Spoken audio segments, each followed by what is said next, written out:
तो एक बार फिर आप सभी का स्वागत है क्राइम तक में। और थोड़ा सा आज फिर लेट हो गया क्योंकि ये जो टाइमिंग है ये थोड़ा सा बड़ा नेक टू नेक चलता है।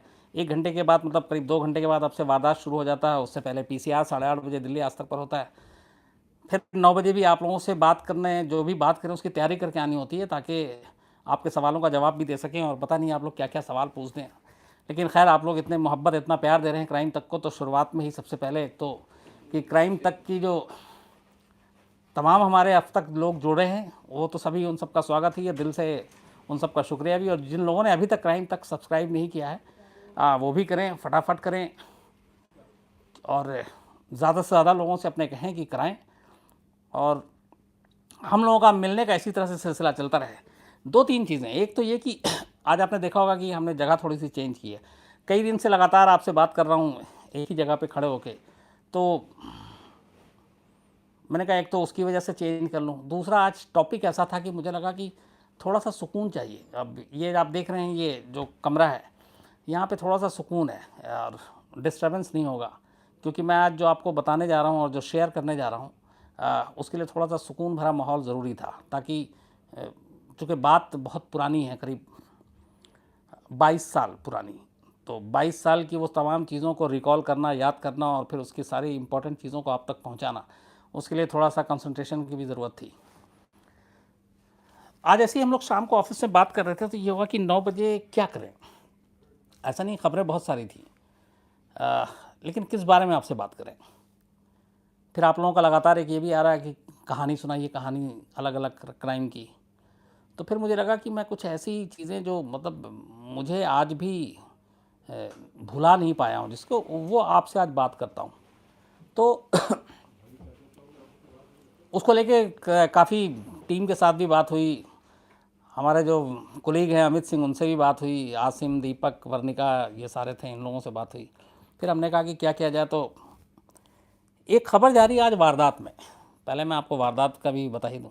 वो आपने देखा होगा 2 दिन से आ रहा सोशल मीडिया न्यूज़ चैनल पे भी कि इजराइल ने फ़लस्तीन के गाज़ा पट्टी इलाके में बमबारी की है। रॉकेट दागे हैं, उनके जो जेट फाइटर प्लेन है मिग, उससे भी उन्होंने बॉम्ब गिराए हैं। और उसकी वजह यह है कि हमास के कुछ आतंकवादियों ने उनके फ़ौज पे हमला किया था, तो उसका वो बदला ले रहे हैं। तो वो आसमान से बम बरस रहा है फ़लस्तीन पर, या पूरा वारदात में आप इसका लाइव फुटेज देखेंगे आप। तो वहीं से फिर क्लिक किया कि आसमान से प्लेन से बम बरसता है, लेकिन क्या कभी आपने खुद प्लेन को बम बनते हुए देखा है? मुझे लगता है कि हिंदुस्तान में तभी वहीं से ये ख्याल फिर आगे बढ़ता है। और ये ख्याल सवाल बन के जब मन में आया तो फिर मैंने सोचना शुरू किया, तो अचानक मुझे ये 22 साल पुराना किस्सा याद आया कि एक जहाज़ भी बम बन सकता है। और हिंदुस्तान के इतिहास में आज भी, मैं तो ये 22 साल से पहले का भी अगर ले लूँ 47 या उससे पहले, इससे बड़ा शायद हादसा नहीं हुआ है जब प्लेन क्रैश किया था 2 आसमान में। चरखी दादरी का इंसिडेंट है, आप में से बहुत सारे लोगों को पता होगा। दिल्ली से करीब 95 किलोमीटर की दूरी पर ये इलाका है, हरियाणा में आता है चरखी दादरी। चरखी दादरी बहुत छोटा सा है, ये इसी प्लेन क्रैश की वजह से पॉपुलर हुआ था। लेकिन झज्जर एक इलाका है, झज्जर से थोड़ा सा आगे जाएंगे तो हम चरखी दादरी, दिल्ली से बाय रोड जाएंगे तो करीब 2-2.5 घंटा लगता है, 95 किलोमीटर का डिस्टेंस है। लेकिन अगर इंदिरा गांधी इंटरनेशनल एयरपोर्ट से प्लेन जब टेक ऑफ करता है तो उसको झज्जर पहुंचने में मुश्किल से 7-8 मिनट लगता है। तो ये 22 साल पुरानी 12 नवंबर 1996 की बात है। तब मैं, जाहिर सी बात है, ये आज तक तो ये 2000 में 24 घंटे का चैनल हुआ था, उससे पहले आधे घंटे का हुआ करता था। लेकिन तब मैं आज तक में नहीं था, मैं जनसत्ता, जो Hindi daily Indian express group का जनसत्ता, जिसके संपादक प्रभात जोशी जी हुआ करते थे, और मैं बड़ा खुशकिस्मत हूँ कि उनके साथ काम करने का मौका मिला। तो मैं जनसत्ता में था और शाम का वक्त था, और ये आपको जो डेट बताया 12 नवंबर 1996, तो मैं रिपोर्टिंग करके वापस आके अपनी कॉपी लिख रहा था। और करीब ये 7, सवा 7 बजे का वक्त होगा। अखबार में ये होता है कि जनरली हम लोगों को 9 बजे छुट्टी मिल जाती है। आपने कॉपी लिख दी, उसके बाद फिर वो पेपर छपने जाता है, तो वो रिपोर्टर का काम जो होता है वो 9 तक ख़त्म हो जाता है। इवन अखबार में नाइट शिफ्ट जो होती है वो 11 बजे तक की होती है, टीवी में तो पूरी रात की होती है। 7, सवा 7 बजे एक कॉल आता है ऑफिस में जनसत्ता के कि चरखी दादरी में एक प्लेन के गिरने की खबर है। तो पहले आता है कि हो सकता है कोई छोटा मोटा प्लेन गिर गया, या फिर ये भी कि कोई कन्फ्यूज़न है, कुछ और गिरा हो या कुछ लोगों का वहम हो। तो उसके बाद मुझे कहा जाता, मेरे boss Sushil Kumar Singh chief reporter थे, उन्होंने कहा कि चेक करो फटाफट। तो अब इसको चेक करने का जो बेसिक तरीका हम लोगों का वो ये है कि हम एयरपोर्ट पुलिस को फ़ोन करें। तो आईजीआई एयरपोर्ट पुलिस को फ़ोन किया, उनके पास कोई खबर ही नहीं थी। इत्तेफाक से एटीसी में एक मेरा जानने वाला था सोर्स। एटीसी का फुल फॉर्म जो होता है वो एयर ट्रैफिक कंट्रोल। अब एटीसी क्या होता है, चलिए मैं पहले आपको यही बता देता हूँ कि जैसे ट्रैफिक पुलिस या ट्रैफिक का सारा संचालन आप ज़मीन पे देखते हैं, ये रेड लाइट है, ये ग्रीन लाइट है, ये आप राइट मुड़ेंगे, ये लेफ़्ट मुड़ेंगे, डूज डोंट्स, ये सारे होते हैं। तो जो ज़मीन पे ट्रैफिक पुलिस काम करती है वही काम आसमान में एटीसी करता है, एयर ट्रैफिक कंट्रोल उसको कहते हैं।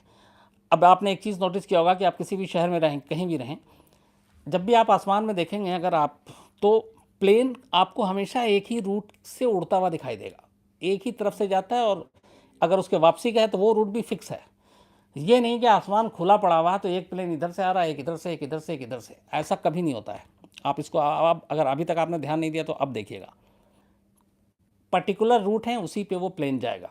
अगर आपके घर के आसपास एयरपोर्ट है तो आप देखेंगे अगर इधर से वो जा रहा है तो उसकी वापसी का रास्ता कुछ और होगा, इधर से आएगा नहीं, बहुत कम होता है, कई बार लेकिन डाइवर्ट कर दिया जाता है। तो एयर ट्रैफिक कंट्रोल में आसमान खाली है, खुला हुआ है, लेकिन वहाँ पे भी एक कॉरिडोर होता है ट्रैफिक का। मतलब एक प्लेन को इसी रूट पे उड़ना है, वो करीब 15-20-25 किलोमीटर भी आप रख लीजिए इस दायरे में, उससे ज़्यादा वो बाहर नहीं निकल सकता।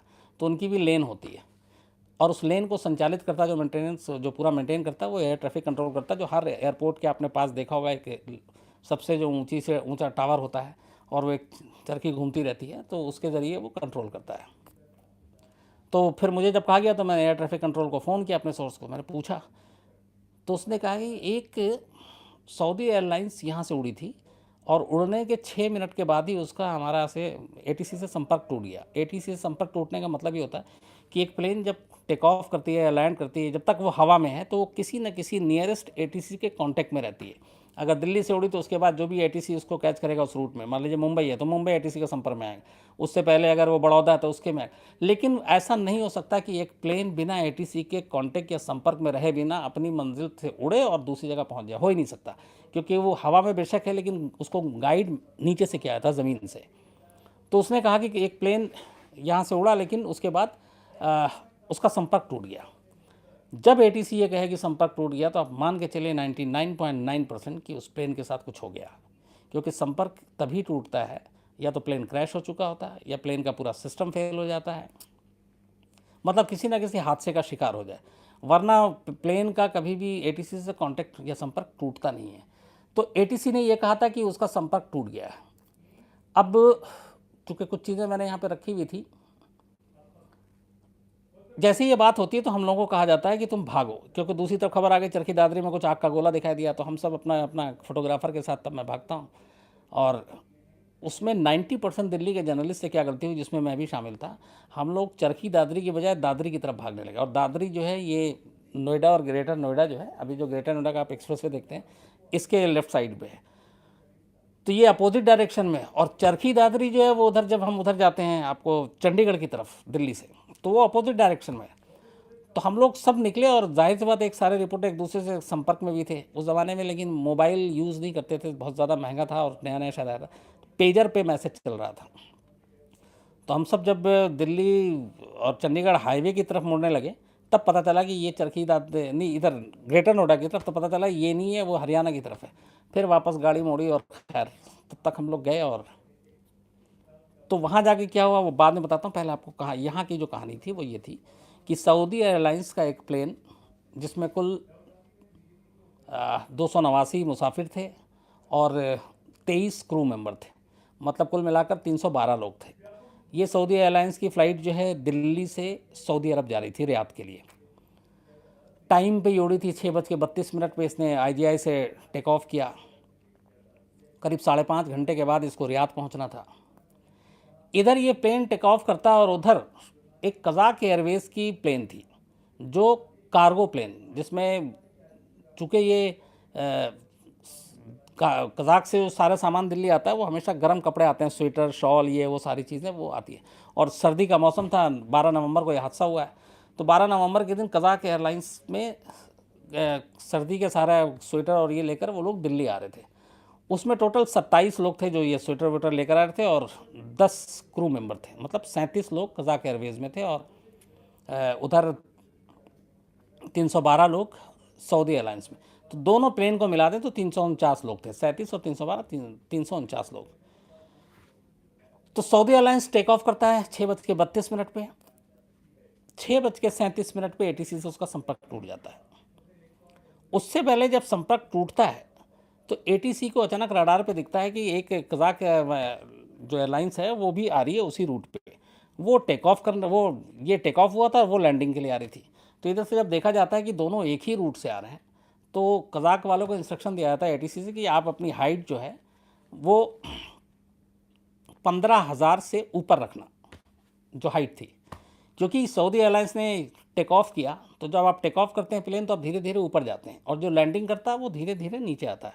लेकिन गलती से यहाँ चूँकि टेक ऑफ हो चुका था और वो लैंडिंग करने वाला था, लेकिन चरखी दादरी से भी दूरी थी तो अभी उसने अपना हाइट छोड़ा नहीं था। तो इनको कहा जाता है कि 15,000 फीट आप से नीचे आओ। यहाँ पे प्रॉब्लम ये आ गई कि कज़ाक एयरवेज़ का जो पायलट था उसकी अंग्रेज़ी बहुत कमज़ोर थी। एक तो बोलने में भी कमज़ोरी थी, दूसरा समझने में भी, उसको इंग्लिश समझने में प्रॉब्लम थी उसको। तो वो ATC की बात समझ नहीं पा रहा।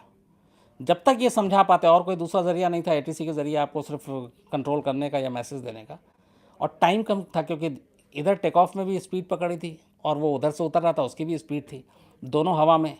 अब सऊदी एयरलाइंस 15,000 फीट तक पहुँच, क्योंकि सऊदी एयरलाइंस नीचे जा ही नहीं सकती थी, उसको हाइट ही लेनी थी क्योंकि वो टेक ऑफ किया है और वो हाइट करीब 45,000 तक उसको जाना था। लेकिन चूंकि IGI से उड़ा और चरखी दादरी बिल्कुल 95 किलोमीटर है, तो आप 95 तक जाते जाते फिर आप हाइट लेना शुरू कर देते हैं।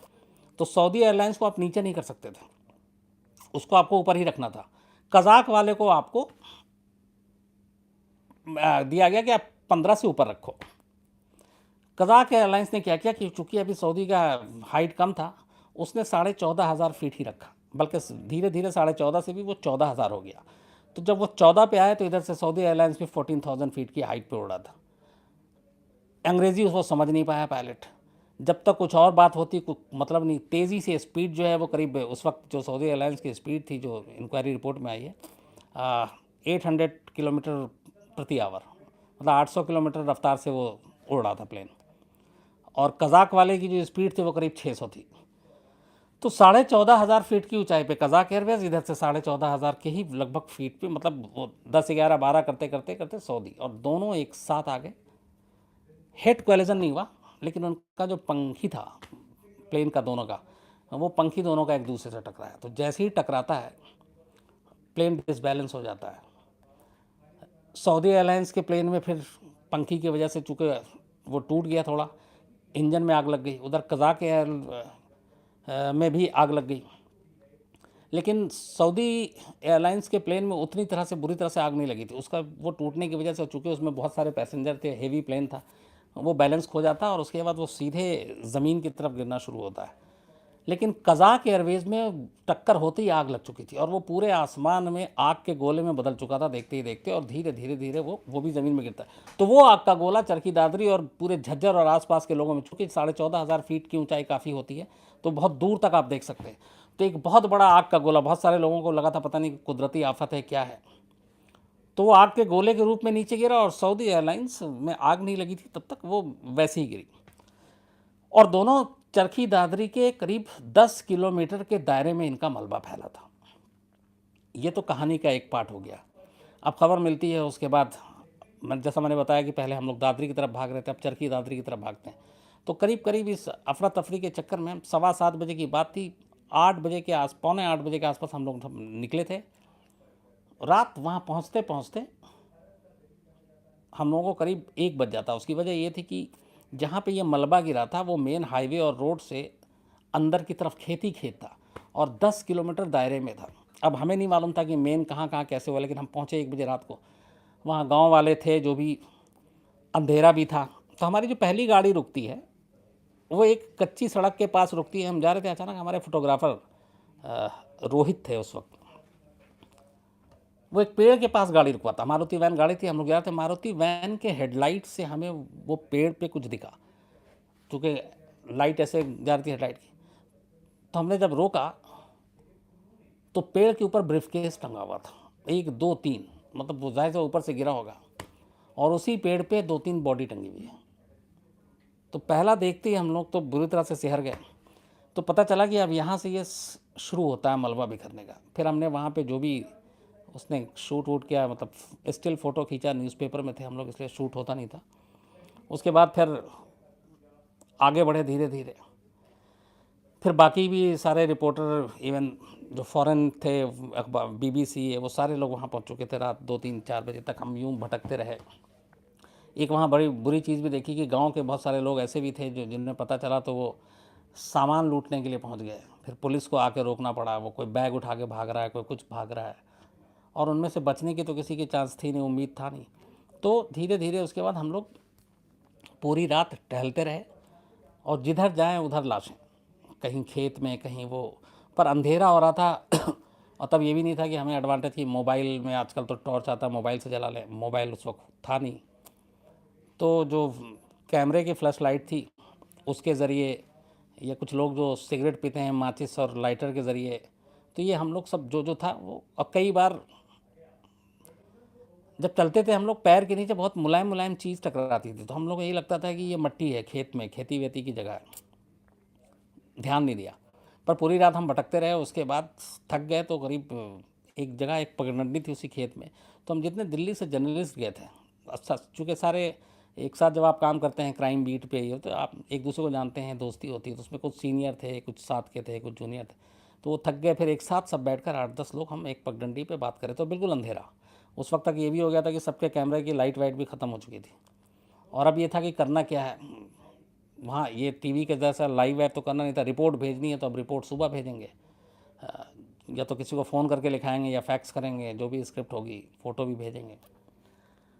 तो हम सब बैठे हुए थे, अचानक जो सुबह की पहली रोशनी पड़ती है, आप यकीन मानिए वो ज़िंदगी में कभी सीन नहीं भूलूंगा कि वो जो पहली रोशनी पड़ती है, हम जितने एक साथ बैठे हुए थे, एक साथ मतलब कांपते हुए खड़े हो जाते हैं, क्योंकि हम, अच्छा उसमें से 1-2 लोग सिगरेट पी रहे थे, तो वो सिगरेट जैसे होता है आप ऐसे बैठ के पीते हैं तो आप ऐसे से ऐश झाड़ते रहते हैं। हम जहाँ पे लाइन से बैठे हुए थे, जैसे मैं अभी यहाँ बैठा हुआ हूँ, और जब पहली रोशनी पड़ी तो हम सब क्या देखते हैं, हमारे सामने किसी का सर पड़ा हुआ, किसी का हाथ पड़ा हुआ, किसी का पैर पड़ा हुआ, लाइन से एकदम बिखरा हुआ, और कई ने तो अनजाने में उसी पे वो सिगरेट पी के ऐश भी झाड़े और हमें एहसास नहीं। लेकिन जैसे ही देखा तो एक साथ सब खड़े हुए और पीछे की तरफ भागे, सिर्फ दहशत की वजह से। उसके बाद फिर जब सबके जूते पे नज़र पड़ी, तो इसमें एक चीज़ आपको ये भी बताऊं कि तब जनसत्ता में नई नई नौकरी लगी थी, पैसे वैसे मिले थे, तो मुझे बड़ा शौक़ था प्यूमा का शूज़ खरीदने का। तो मैंने प्यूमा का जूता उससे जस्ट एक दिन पहले ख़रीदा था। ये बात है 12 नवंबर की, मैंने नहीं 10 नवंबर को मैंने जूता ख़रीदा था। वो उस ज़माने में मेरे हिसाब से बहुत महंगा जूता था, हालांकि वो 1100-1200 रुपये उस वक्त था, लेकिन काफ़ी, मतलब अपनी ज़िंदगी का सबसे महंगा जूता ख़रीदा था। तो जब मैंने सुबह फिर उसके बाद अपने जूतों को देखा, तो मेरे जूते के अंदर पूरा जूता नीचे से लाल हो रहा। जाहिर सी मैं रात भर शायद बॉडी पे चला था, मांस के लोथड़े उसमें अटके हुए थे, तो मैं पूरा सिहर गया। जूता उतार कर फेंका, मोज़ा फेंका, और फिर बाकी हम दिन भर हम लोग वहाँ पैदल नंगे पैर रहे। शाम को फिर वहीं चरखी दादरी स्टेशन के पास से एक चप्पल ख़रीदा, तो वो पहन कर फिर, चूँकि अगले 1-2 दिन वहीं रहना था। लेकिन खैर जब सुबह हुई और सब शहर के उठ गए, उसके बाद जो काम शुरू होता, चूँकि रात का अंधेरे की वजह से राहत काम और कुछ था नहीं, और सबको पता था कि इसमें बचा कोई नहीं है। तो हमने क्या देखा कि जगह जगह पे पेड़ पे लाशें टंगी हुई हैं, उसको उतारा जा रहा है, बैग सामान लोगों के हैं। और सऊदी एयरलाइंस में जो टोटल 312 लोग थे, उन सारे की बॉडी, मतलब आप जैसे ही इमेजिन कीजिए कि कैसे कैसे आप सोच सकते हैं किसी की लाश के बारे में, वो सारी चीज़ें थी वहाँ पे। किसी का हाथ नहीं, किसी का पैर नहीं, किसी का सर नहीं, किसी का पेट बाहर, मतलब अजीब अजीब।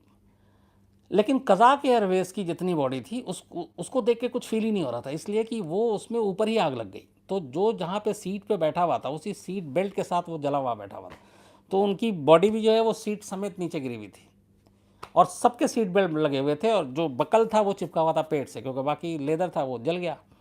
लेकिन वो एकदम मट्टी के खिलौना टाइप लग रहे थे। मतलब वो 37 लोग जो कज़ाक एयरवेज़ में थे, उनमें से एक का भी कटा फटा कुछ नहीं था, वो सारे के सारे पूरे थे। लेकिन एकदम ऐसा लग रहा था कि जैसे कोई काला जला हुआ मिट्टी का आप ढांचा बना लीजिए, सांचा बोलिए या खिलौना टाइप का, वो था।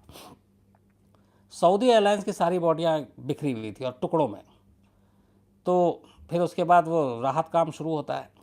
बॉडी समेटने के लिए मैंने अपनी लाइफ में पहली बार देखा कि लोग उठा उठा कर रखते हैं। वहाँ पे जो मकान बनता है और सीमेंट बालू उठाने के लिए आप फावड़ा और वो यूज़ करते हैं, वहाँ पे वो यूज़ हो रहा था, क्योंकि छोटे छोटे किस टुकड़ों में थे, तो अब कैसे कैसे उठाओ। तो वो ऐसे करके उठाते थे और एक साथ एक ट्रक और ट्रैक्टर था, बल्कि वो ट्रैक्टर में लादे जा रहे थे। तो बताओ, आइडेंटिफिकेशन तो हो ही नहीं सकता था कि कौन किसका हाथ, ये किसका पैर है, ये किसकी शक्ल है। वो तो सवाल ही नहीं कि कोई आप पता भी कर सकते थे, वो सारा मिल गया था। और इसीलिए उसमें बाद में जब वो हुआ कि चूँकि सऊदी एयरलाइंस का वो था और ज़्यादातर लोग रियाद जो जा रहे थे वो नौकरी के लिए जा रहे थे, उसमें ज़्यादातर मुस्लिम थे। तो उन सब का सामूहिक एक तरह से वहीं पे जो लोग लेके, कौन अपना परिवार किसको ले जाता, जबकि वो मालूम है कि पहचानेंगे कैसे कि ये ए है या बी है या सी है। तो वहीं पे सामूहिक कब्र में दफनाया गया था। उसके बाद उसमें से एक दो बड़ी अजीब सी कहानी आई थी। उस सऊदी एयरलाइंस की एक एयर होस्टेस थी, शायद मारिया नाम था उसका, मुंबई की थी। वो उसकी लास्ट फ्लाइट थी।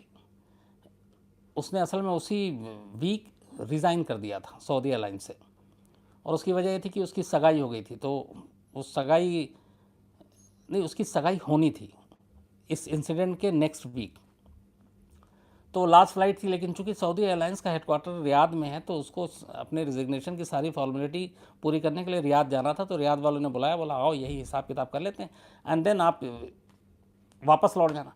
तो एज एन एयर होस्टेस वो उसकी लास्ट फ्लाइट थी, उस लास्ट फ्लाइट में जा रही थी और लास्ट फ्लाइट में मारी गई। उसकी फैमिली जब मुंबई से आई थी, तो मुझे याद है मैं उन सबसे दिन भर, चूँकि उसको पूरा आइडेंटिफाई करने में ही, लाशों को और बाकी चीज़ें करने में ही 2 दिन थे, तो मैं उनकी फैमिली बेचारी वहाँ 2 दिन थी, मैं उनसे लगातार बात कर रहा था। क्रिश्चियन फैमिली थी। तो उनका जो मैंने हाल देखा वो बयान नहीं कर सकता है। मतलब एक सोचिए कि अब उसकी लास्ट फ्लाइट और वो ज़िंदगी की ही उसकी आखिरी फ़्लाइट हो गई। ये तो चरखी दादरी की थी। अब पूरी उसके बाद बहुत सारी चीज़ें हुई, इंक्वायरी हुई। दिल्ली हाई कोर्ट के एक जज हैं रमेश चंद्र लाहौती, उनकी निगरानी में एक ये इंक्वायरी बैठाई गई। तो उन्होंने अपनी रिपोर्ट में यही कहा कि ये पहले, हाँ, इसमें एक चीज़ और था कि जब ये क्रैश हुआ तो पूरी दुनिया में हमारे एटीसी को बदनाम करने की कोशिश की गई कि भारत का एटीसी बड़ा लचर है, बहुत ही बैकवर्ड है, इनके कुछ जानकारी नहीं है, कुछ होता नहीं है। तो उसके लिए इंडियन गवर्नमेंट ने तब ये भी किया था कि दूसरी एजेंसियों को और वर्ल्ड के दूसरे कंट्री को कि आप आके इंक्वायरी कीजिए। तो जिसमें US, Australia, Japan, Kazakh, Saudi Arabia, इनके एविएशन के एक्सपर्ट्स आए थे इंडिया, और चरखी दादरी गए थे और उन्होंने पूरी इंक्वायरी की थी। और उन सब ने, और उसके बाद अपनी एक जुडिशल कमीशन जो बना जस्टिस लाहौटी के अंडर में, उन्होंने भी अपनी रिपोर्ट दी। तो सारी रिपोर्ट में ये था कि एटीसी की गड़बड़ी नहीं थी, गड़बड़ी थी उस कज़ाक एयरवेज़ के पायलट की, जिसकी अंग्रेज़ी कमज़ोर थी और जो अंग्रेज़ी समझ नहीं पाया।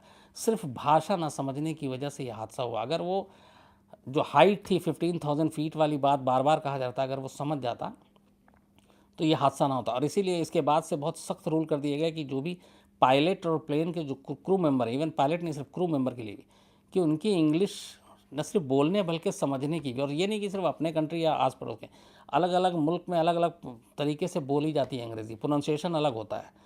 तो उसकी भी बाकायदा क्लास और कोचिंग होती है कि आप अगर इंडिया में अंग्रेज़ी ऐसे बोलते हैं तो ब्रिटिश का टोन अलग होता है, अमेरिकन का अलग होता है, ऑस्ट्रेलियन का अलग होता है, रशियन का अलग होता है। तो वो बाकायदा क्लास और कोचिंग, ये सारी चीज़ें होती है, और तब जाके वो पायलट अप्रूव होता है। ये इस इंसिडेंट के बाद इसको सख्ती से लागू किया था। तो खैर उसके बाद ये पूरी एटीसी की बात हुई, लेकिन एटीसी में ऐसा कुछ निकला नहीं और एटीसी को क्लीन चिट दी गई। हालांकि इस रिपोर्ट में ये था कि एटीसी की कुछ सिस्टम, जैसे कि अगर एक आदमी नहीं समझ रहा तो कुछ सेकंड ऑप्शन होना चाहिए उस तक बात पहुंचाने की, वो चीज़ें हैं एविएशन में, हमारे पास तब नहीं थी, बाद में खैर उसको ठीक किया गया। तो ये तो मतलब, हाँ, इसमें 2-3 चीज़ें और, जैसे मैंने आपको बताया कि मैंने प्यूमा का जूता फेंक दिया, ये हो गया। उसके बाद मैं दिल्ली लौटा, 3 दिन तक वहीं रहा था। इन 3 दिनों में मुझे अपने अंदर से, अपने पूरे जो भी कपड़ा पहनता था, एक छोटा मोटा वहाँ पे गेस्ट हाउस था, वहीं हम लोग ठहरते थे, तो ऐसा लगता था कि मांस जलने की जो बू आ रही है ना, वो मेरे बॉडी से आ रही है, मेरे कपड़ों से आ रही है। तो अजीब सी सिहरन होती थी। फिर मुझे लगा कि उस माहौल में हूँ, चूँकि कज़ाक एयरवेज़ में सारी बॉडी जली हुई थी, तो वो सारा जब हम लोग पहुँचे थे तब भी धुआं उठ ही रहा था और हम धुएँ के आसपास ही थे। तो जैसे शमशान में आप जाते हैं तो जो चिता जलती है और जिस तरीके की चीज़ें होती, तो लगभग वैसा था। तो जब दिल्ली लौट कर आए तब भी वो स्मेल नहीं जा रहा था, काफ़ी वक्त लगा मुझे। और इस वजह से मैंने करीब 1, 2, 3 महीने तक मैंने नॉनवेज खाना छोड़ दिया था। मैं नॉनवेज बहुत खाता हूँ, लेकिन सिर्फ जब भी मैं नॉनवेज खाऊं तो मुझे चरखी दादरी याद आ जाती है, इसलिए उसको छोड़ दिया। बड़े मुश्किल से ये यादें उस वक्त निकली थी, क्योंकि ये मेरी ज़िंदगी का, इससे मेरी क्या, मुझे लगता है कि हिंदुस्तान में किसी भी क्राइम रिपोर्टर में इससे ज़्यादा एक साथ 349 लाशें आपके 10 किलोमीटर के दायरे में फैली हों और आप उसके बीच में हों, तो वो हर एक मतलब देखने को नहीं मिलते। और ऊपर वाला ना करे कि ऐसा देखने को फिर कभी मिले। तो और ऐसी जिसके बारे में मतलब उसी दिन से मुझे ये हो गया था कि ऐसी कौन सी लाश है जो मैंने नहीं देखी है। जिस तरीके की आप बात करेंगे वो सारी लाशें वहाँ पे थीं, तो वो हमेशा डराती हैं, चौंकाती हैं, सिहराती हैं। लेकिन दिल्ली आने के बाद फिर अचानक कुछ खबरें निकलनी शुरू हुई। एक अजीब देखिए खबर, अब 349 लोग मरे, एक जिसकी आखिरी फ्लाइट है और उसके बाद उसको प्लेन में ही नहीं जाना, उसमें वो भी मारी जाती है ज़िंदगी की। अब दूसरी एक कहानी है दिल्ली के ओखला में, एक फैमिली रहता था, आमिर या नासिर, मैं थोड़ा सा कंफ्यूज हूँ, आमिर या नासिर उसका नाम था, और उसको जाना था रियाद नौकरी करने के लिए। बहुत ही छोटे मोटे अपना, बहुत ज़्यादा वो अमीर नहीं, गरीब आदमी, इसी तरह से पैसा जोड़ के और उसने किसी से करके वहाँ मजदूरी और यही सब कुछ करने जा रहा होगा वो। तो उसको वहाँ से वीज़ा मिल गया था और नौकरी किसी कंपनी के थ्रू, तो वो जा रहा था रियाद नौकरी करने के लिए, इसी सऊदी एयरलाइंस की इसी फ्लाइट से, फ्लाइट नंबर 763, सऊदी एयरलाइंस का ये प्लेन का नंबर था 763, बोइंग था ये। तो वो एयरपोर्ट पहुंचता है, उसकी पूरी फैमिली ओखला वाले बेचारा बच्चा घर से कमाने के लिए जा रहा है, वो उसको इंदिरा गांधी इंटरनेशनल एयरपोर्ट छोड़ने जाती है। एयरपोर्ट में जाहिर सी बात है कि आप एक हद तक ही जा सकते हैं, उसके बाद जैसे ही आपने सिक्योरिटी चेक किया आप उसका अंदर, आप बाहर नहीं आ सकते। तो वो अपना सारा कुछ करता है, जैसे ही अंदर जाता है सिक्योरिटी चेक हो जाता है। उसके बाद तब ये भी नहीं था कि आप अंदर से मोबाइल पे कॉल कर रहे हैं, बता रहे हैं ये है वो, तब मोबाइल हर हाथ में नहीं हुआ करता था उस वक्त। इनकमिंग आउटगोइंग का मिनट ही 25 रुपये शायद हुआ करता था। तो वो अंदर चला गया, उसकी फैमिली वापस घर लौट आई। अब वो वापस फैमिली घर लौटती है करीब 7:30-8 बजे के आसपास। वापस जैसे घर आती है तो ओखला में तब तक बात हो, क्योंकि उस फ्लाइट में ज़्यादातर मैंने आपको बताया मुसलमान थे, वो सऊदी अरब नौकरी करने के लिए जाते बेचारे, और सारे मजदूर तबका और उसी टाइप के लोग थे। तो ओखला पहुंचते हैं तो तब तक ये बात फैल गई कि सऊदी एयरलाइंस का प्लेन गिर गया, क्योंकि ये बात 7:15 बजे हम लोगों तक थी और रेडियो में आ चुका था। टीवी में भी तब तक उस वक्त ये जी न्यूज़ था, जी इंग्लिश करके है ना, NDTV हुआ करता था। तो तब तक ये खबर आ गई कि दिल्ली के पास एक प्लेन गिर गया और वो भी सऊदी एयरलाइंस का। तो ये ओखला के और भी कुछ फैमिली थे जिनके बच्चे उसी फ्लाइट में जा रहे थे। ये खबर सुनते वहाँ रोना पिटना शुरू हो जाता, ये पूरी फैमिली वापस भागती है एयरपोर्ट, ताकि पता चले, इन्फॉर्मेशन मिले क्या है कैसे है। अब ये जो आमिर या नासिर था, इसकी भी फैमिली घर पे पहुंची ही नहीं थी कि ये खबर आई, और उसके बाद वो वापस। अब एयरपोर्ट के अंदर की कहानी सुनिए। ये लड़का एयरपोर्ट के अंदर जाता है, इसकी फैमिली इसको छोड़ के चली जाती है, ये जाता है वीज़ा और वो दिखाता है और बोर्डिंग पास ले रहा होता है। जब ये बोर्डिंग पास ले रहा होता है तो वहाँ पे एक लेडी बैठी थी, सऊदी एयरलाइंस की एम्प्लॉय थी, इंडियन। वो उससे कहती है कि जो एक बंदा साइड में खड़ा हुआ था कि देखो तुम्हारा ये जो है ना वीज़ा, इस पर तुम कल भी जा सकते हो, परसों भी जा सकते हो। ये अगर इसने कल ज्वाइन नहीं किया, उसका लास्ट डे था अगले दिन का, तो बोला कि इसका ये वीज़ा एक्सपायर कर जाएगा और इसकी नौकरी भी नहीं जाएगी और कुछ नहीं होगा। तो अगर तुम इंसानियत के नाते इसकी हेल्प कर सकते हो, और प्लेन में सीट नहीं था, तो उसने बोला सीट नहीं है, तुम अपनी अगर इसको सीट दे दो, तुम्हारी मर्जी शामिल है, तो मुझे कोई ऑब्जेक्शन नहीं है। और वो उसका गिड़गिड़ाने लगता है दूसरा वाला, वो ही मजदूर पेशा, कि यार तू कल भी जा सकता है, परसों भी जा सकता है, 15 दिन बाद भी जा सकता है, पर मैं अगर आज नहीं गया तो कल मेरी ज्वाइनिंग है। और उसकी ज्वाइनिंग के लेट इसलिए हुआ था कि वो बेचारा उतना पढ़ा लिखा नहीं था, जो उसके लेटर वेटर थे उसको किसी ने ब्रीफ ही नहीं किया था, तो टिकट कराया तो वेटिंग लिस्ट में था। अब वो आदमी कंफ्यूज हो जाता है जो आमिर नासिर की, क्या करूं। फिर उसे लगता है कि इसकी नौकरी चले जाएगी, दिल का अच्छा था, लेकिन उसे एक डर लगता है कि घर वाले कहेंगे कि तू बड़ा हीरो बन रहा, तू बड़ा वो कर रहा है, तेरे को इतने मुश्किल से भेज रहा हूँ, तूने अपने सीट टिकट दूसरे को दे दी। बट वो कहता है कि ठीक है। अच्छा, वो जो एम्प्लॉय बैठी हुई थी, वो कहती कि मैं तुमको अभी इसी वक्त कल के फ़्लाइट की वो दे देती हूँ। सऊदी एयरलाइंस डेली फ़्लाइट है, तो उसने उसको कल की उसी सेम टाइम की फ़्लाइट उसने बोला ये लो तुमको मैं अभी दे, और उसने उसको दे दिया। इसने अपनी टिकट सीट उसको दे दी। अब ये प्लेन में चढ़ा नहीं, उसके बाद ये रात को वापस घर आ रहा है। अब जब ये ओखला अपने घर पहुंचता तो देखता है घर के बाहर ताला लगा हुआ है। अब वो परेशान, इधर फैमिली वाले एयरपोर्ट पहुंच चुके हैं, तो उनमें से फैमिली के जो है कुछ लोगों को बताया जाता है कि आप चरखी दादरी है वहाँ पे आप जाओ, तो एयरपोर्ट वाला अथॉरिटी ने कुछ इंतज़ाम किए थे बस के, जो ऐसे फैमिली थे उनको वहाँ तक ले जाने के लिए। तो इनकी फैमिली के कुछ बड़े लोग चले जाते हैं, बाकी जो औरतें और एक दो वो होते हैं उनको कहते हैं तुम लोग घर जाओ और घर पे रहो, सब नहीं जाएंगे चरखी दादरी। तो वो फैमिली वापस आती है ओखला में। जब वो आती है तो ये दरवाजे पे जिस पे ताला लगा हुआ ये बैठा हुआ सीढ़ी पे, और जैसे ही वो फैमिली उसको देखती है, वो एक पहले तो एक साथ भूत भूत करके वापस पलटने लगते हैं। तब तक ये बोलता है अरे बुआ खाला मौसी जो भी हैं। फिर अच्छा उनको ये कि ये तो उसको हम बैठा कर आए हैं, ये तो अंदर जा चुका है। अब उनकी हालत ख़राब, लेकिन फिर वो जब अपनी कहानी बताता है, फिर वहाँ पे जो वो लोग रोते हैं, जो सीन होता है, और ये सारे अखबारों में फ्रंट पेज स्टोरी थी। इससे दो मैसेज मिले थे, एक उसने अच्छाई किया जिसका उसको सिला मिला, उसकी जान बची, और दूसरा लेकिन आप देखिए अफसोसनाक, जिसके हिस्से में मौत नहीं थी, जिसको कहा जा रहा था कि सीट नहीं है, तू नहीं जा सकता, उसने गिड़गिड़ा के सारे जुगाड़ करके और उस बंदे की टिकट किया, उसके मौत जो है हिस्से की मौत अपने हिस्से में ले ली और वो मर गया। तो ये जो चीज़ें हैं मतलब भुलाई नहीं जाती। वो मुझे लगता है कि आज भी शायद वो आमिर या नासिर ओखला में होगा, और अगर क्राइम तक के ज़रिए भी देख रहा हो तो मैं एक बार ज़रूर चाहूँगा, मैं लोग के पता भी करूँगा कि एक बार उससे मिलूँ, ताकि 22 साल हो गए, तब उसकी उम्र शायद नौकरी के लिए जा रहा, तब यंग ही था। लेकिन ये जो कहानी थी वो मैं कभी भूलूंगा नहीं। अच्छा मैं आपको एक चीज़ और बताता हूँ कि इसके अलावा अपनी रिपोर्टिंग में ये पहला था, इसके अलावा मैंने 2 प्लेन क्रैश की और रिपोर्टिंग की, टोटल 3। एक दूसरा जिसमें माधवराव सिंधिया सवार थे, कानपुर से 137 किलोमीटर दूर, और मैं इत्तेफाक से कानपुर में था। वो रिपोर्टिंग मुझे इत्तेफाक से इसलिए मिली कि मैं कानपुर में नियरेस्ट था स्पॉट के। और तीसरा मैंगलोर में जो 2010 में हुआ, जिसमें भी 150 के करीब लोग मारे गए।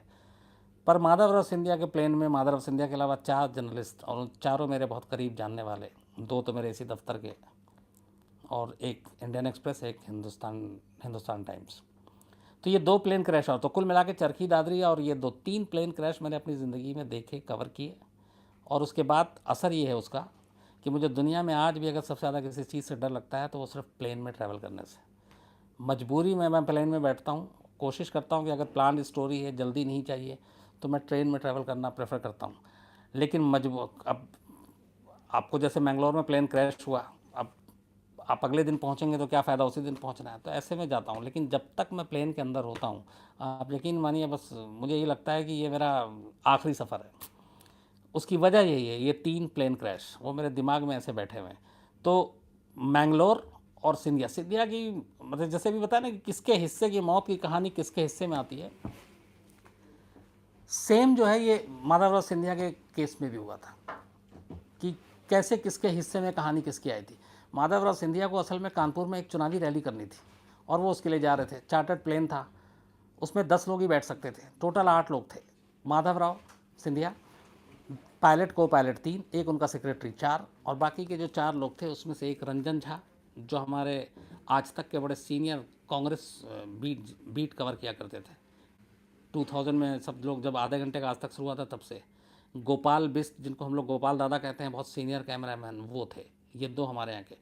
संजीव सिन्हा, जो इंडियन एक्सप्रेस में, जब मैं जनसत्ता में था और हम लोगों का दफ्तर एक ही होता है और इंडियन एक्सप्रेस और जनसत्ता एक ही ग्रुप का है, तो हम लोग एक साथ ही बैठते थे, तो वहाँ पे वो थे। और संजीव सिन्हा के बाद मैंने किसका एक और थे,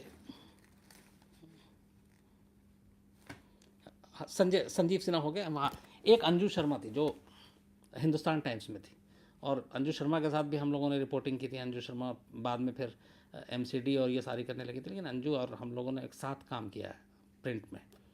तो ये 4 जर्नलिस्ट थे।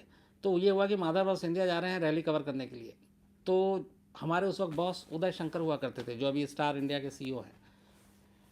तो उनको जब बताया रंजन झा जी ने, रात को अगले दिन की सुबह जाना, माधव सिंधिया वो ले जा रहा कानपुर, ऐसे ही वो बोलते थे।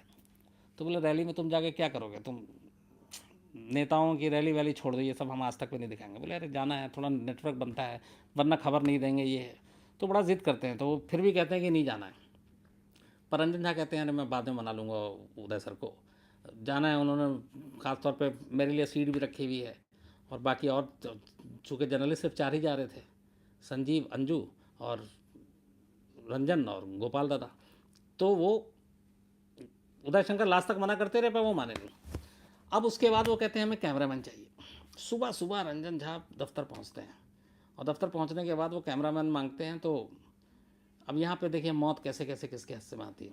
एक हमारे यहाँ सुमन थी, पहले उनका था कि उनको जाना, फिर उन्होंने कहा कि नहीं आज मुझे दोपहर में कुछ काम है, तुम शाम से पहले लौटोगे नहीं, मैं नहीं जाऊँगी।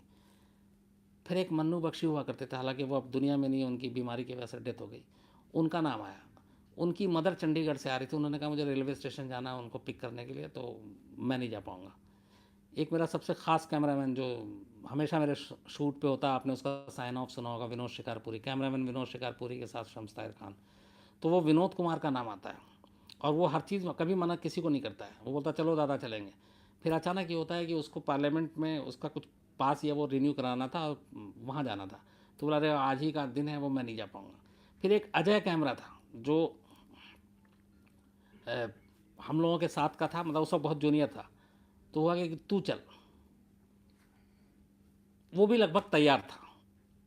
तभी अचानक गोपाल बिस्ट, जो गोपाल दादा जिनको हम कहते हैं, वो ऑफिस में घुसते हैं, और उसके बाद उनकी शिफ्ट थी उस दिन 9 बजे से। तो वो घर से कुछ खा कर आए थे, उन्होंने कहा यार कैंटीन में खा लेते हैं कुछ। तो खा रहे, तब तक उन्होंने कहा कि ऐसे ऐसे जाना है। तो उन्होंने कहा मुझे ले चलो, मैं चलूँगा। तो उसने कहा, रंजन झा ने कहा कि चलो दादा। तो उन्होंने कहा कि चलो यार कुछ खा तो लूँ, पता नहीं फिर मिले ना मिले। कि देखिए लाइक, और वाकई फिर नहीं मिला। तो 4-5 कैमरामैन को कहा गया जाने के लिए, हर एक ने किसी न किसी वजह से नहीं जा पाया, और जिसको नहीं जाना था उस गोपाल बिस्ट, उस गोपाल दादा अचानक आते हैं, और अचानक तैयार होते हैं, और अचानक जाते हैं, और वो आखिरी फ़्लाइट होती है। तो वो चूँकि जब ये लोग गए थे तो वहाँ पे कानपुर में इनको पहुँचना था, लेकिन कानपुर से पहले ही मौसम ख़राब था, 10 सीटर वैसी। तो मौसम ख़राब में वो प्लेन फंस गया और गिर गया, जिसमें 8 के 8 लोग मारे गए थे, जिसमें हमारे रंजन, गोपाल दादा और बाकी जो 4 जर्नलिस्ट और वो लोग। तो एक ये था, और एक मैंगलोर का प्लेन क्रैश, आपको याद होगा। मैंगलोर का प्लेन क्रैश भी अजीब हादसा वो ये था कि ये दुबई से आ रहा था, और दुबई से मैंगलोर आना था, सब कुछ टाइम पे था। ये अच्छा, ये भी एक अजीब हादसा है कि आप आसमान का भी आपको बता दिया, मौसम ख़राब है, बीच में गिर गया। ये रनवे पे आ गया, लेकिन पायलट के बारे में जो रिपोर्ट आती है कि शायद उसकी थोड़ी सी आँख झपक गई। तो रनवे का जो हर एक होता है, जो टच ग्राउंड होता है, जहाँ पे आप जब प्लेन टच करता है तो पहला पहिया जहाँ पे टच करता है उसको कहते हैं टच ग्राउंड। अगर उसका थोड़ा सा आगे पीछे तो हो सकता है, 5, 10, 50 मीटर आगे पीछे, लेकिन इससे ज़्यादा होगा तो फिर गड़बड़ हो जाता। तो वो उसने टच ग्राउंड बहुत आगे जाके टच किया, और वहाँ का रनवे है छोटा मैंगलोर का, क्योंकि उसकी वजह है कि उसके 3 तरफ खाई है, बहुत गहरी खाई है, 350 फीट तक की खाई है, मैंने तो देखा भी है।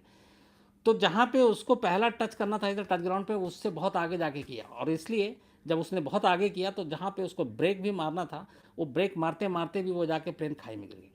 और उसमें करीब 160 लोग थे, सिर्फ 8 बच पाए थे, 152 लोग मारे गए थे, जिसमें क्रू मेंबर भी थे। तो ये पहला हादसा था जो रनवे पे आगे प्लेन लैंड किया, और उसके बाद वो कंट्रोल नहीं कर पाया, प्लेन को रोक नहीं पाया और नीचे गिर गया। वैसे कहते हैं कि दुनिया में कहीं भी जो ये रनवे की, जब मैं आपको बात बता रहा हूँ, एक रनवे आइडियली 6000 फीट लंबा होना चाहिए, और उससे कम हो तो फिर रिस्की होता है। बट कई दुनिया में ऐसे रनवे हैं जो थोड़े से इस स्टैंडर्ड से थोड़े कम हैं, लेकिन वहाँ पे फिर यही कि कितने वजन का प्लेन उतर सकता है, नहीं उतर सकता है। लेकिन ये मैंगलोर का केस ऐसा था कि इसमें रनवे जो है वो पायलट की वजह से थोड़ा आगे उसने टच किया, और यह हादसा हुआ। तो ये 3 ऐसे थे जिसके बारे में मतलब शायद मेरे जहन में भी वो हमेशा बसा रहता, और मैं इसलिए ट्रैवल करने से भी डरता हूँ। तो मुझे लगता है कि आज मैंने आप लोगों से मैंने सोचा था कि आप आज सवाल जवाब नहीं, सब कल करेंगे, और इसीलिए मैं आज जगह भी मैंने बदली कि थोड़ा सा कंसंट्रेशन के साथ, क्योंकि बहुत सारी बातें थी तो आपको याद करके बताऊं तो बताया, लेकिन अगर इसमें फिर भी आपको कुछ लगता होगा तो आप ज़रूर मुझे आगे बताइएगा, तो मैं और भी कुछ बताऊंगा। सर इसमें कुछ सवाल, आज सवाल नहीं है, बेसिकली लोगों ने सिर्फ ये बोला है कि ये जो कहानी है। लोगों को कहानी एक लगी कैसी? सर इसमें बहुत से, मोस्टली सबका यही जवाब है कि sir this story is real heart touching. और एक ही हमारे मोहम्मद बासित आलम है, उन्होंने ये बोला है धीरज है वो बोलना इंसान में सबसे बड़ी इंसानियत होती है, फिर भगवान किसी किस्मत का खेल है। उसके अलावा सर एक अमूलेश शुक्र है सर, आप कभी सऊदी गए हैं? अगर आप गए हैं तो फिर उस टाइम पे कैसा लगा था सऊदी एयरलाइंस की फ्लाइट में बैठते हुए?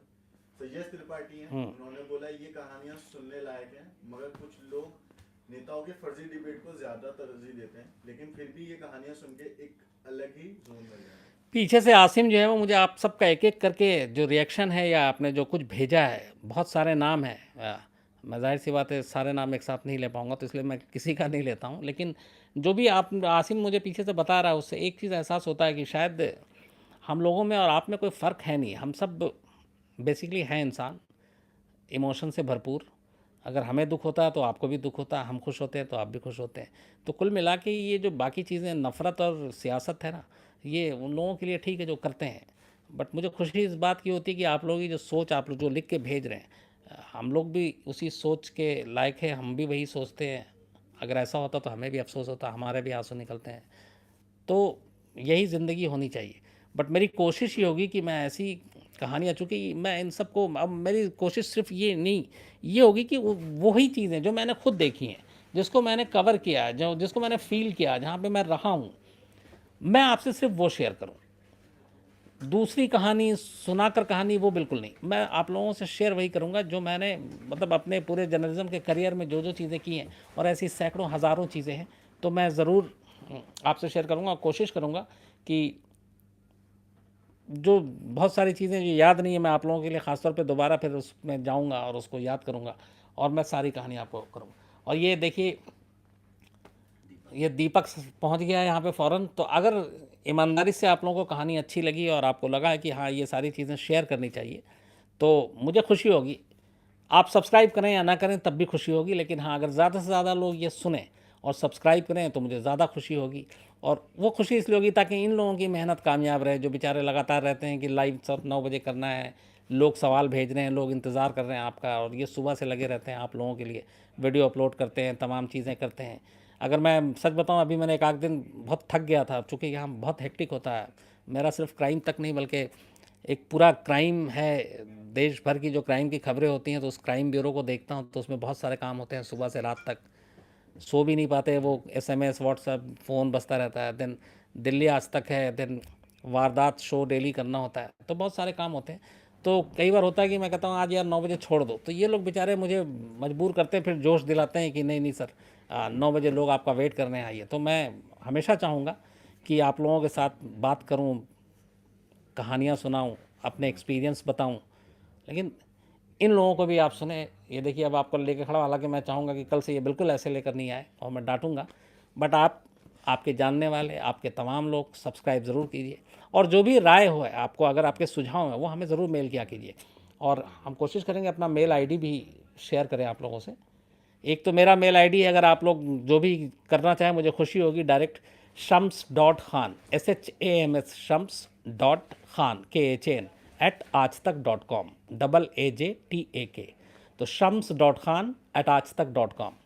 कोई भी अपने सुझाव, कोई भी चीज़ें, कोई भी सवाल आप ज़रूर करें। मैं कोशिश करूँगा ज़्यादा से ज़्यादा लोगों के सवालों का जवाब दूँ, उनके सुझावों को समझूँ, और क्राइम तक को और बेहतर करने के लिए जो भी आप के सुझाव हों उसे भी मानूँ। तो आज मुझे खुद अच्छा लगा करीब 22 साल पुरानी इस कहानी को याद करके दोबारा, और मुझे उम्मीद है आप लोगों को भी अच्छा लगा होगा।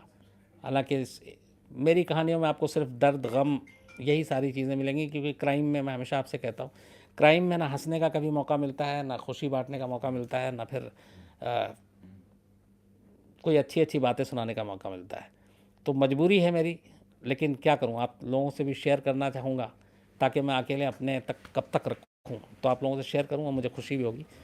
तो कल फिर मिलेंगे और फिर आपसे इसी तरीके पे बात करूँगा। लेकिन आपको फिर कह रहा हूँ, अगर आपको कुछ लगता है या कोई ऐसी स्टोरी है, shams.khan@aajtak.com पे आप मेल कीजिए और सब्सक्राइब ज़रूर कीजिए। जितने भी सब्सक्राइबर हैं उनके दोस्त, दोस्तों के दोस्त, रिश्तेदार सबको बोलिए सब्सक्राइब। और ये एक मुनीश देवगन है हमारा, ये भी इधर आओ मुनीश देवगन, तुम्हारा इसको ही बुलाता हूँ, आओ तीनों आ जाओ, तुम भी इधर से आओ। ये मुनीश देवगन है, ये वारदात का कायदे से प्रोड्यूसर है, बहुत मेहनती है। और ये वारदात जो आप देखते हैं अभी से 1 घंटा बाद आप देखेंगे, वो सारा प्रोडक्शन का काम, क्या म्यूज़िक लगेगा, क्या क्रोमा होगा, क्या बैकग्राउंड होगा, क्या सुपर स्लग होगा, क्या नाम होगा, इन सारी चीज़ों में दखल रखता है और बहुत मेहनती होनहार है, पंजाब से है। लेकिन क्राइम तक में भी इसका फुल इंटरेस्ट है और इसीलिए ये लगातार कहता रहता है और इसको बढ़ावा देने की कोशिश करता रहता है। तो मैं चाहता हूँ ये खुद ही आप लोगों से अपील करें, तो मुनीश देवगन की अपील का भी खास ख्याल रखिएगा।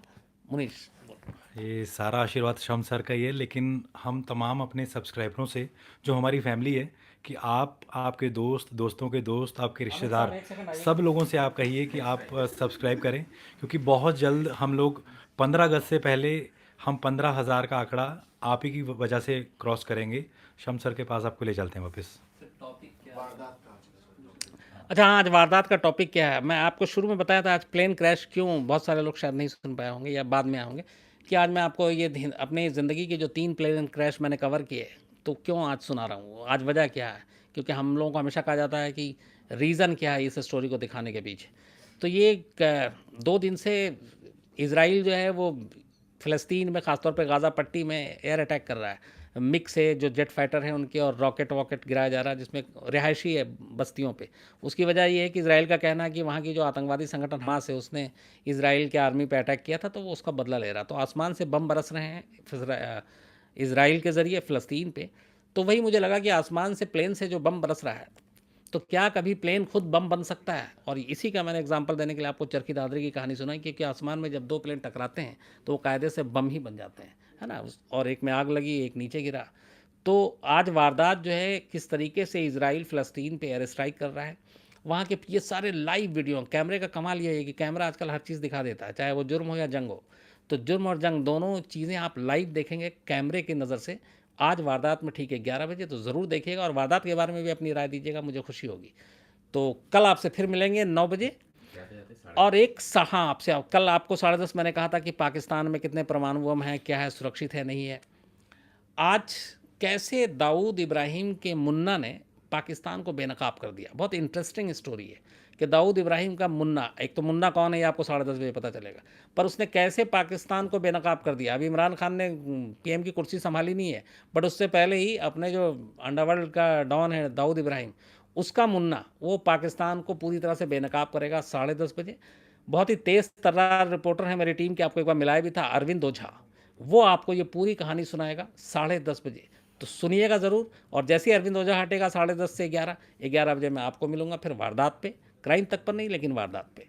तो तब तक आप अच्छे रहिए, खुश रहिए और हम लोगों के लिए भी दुआ करते रहिए।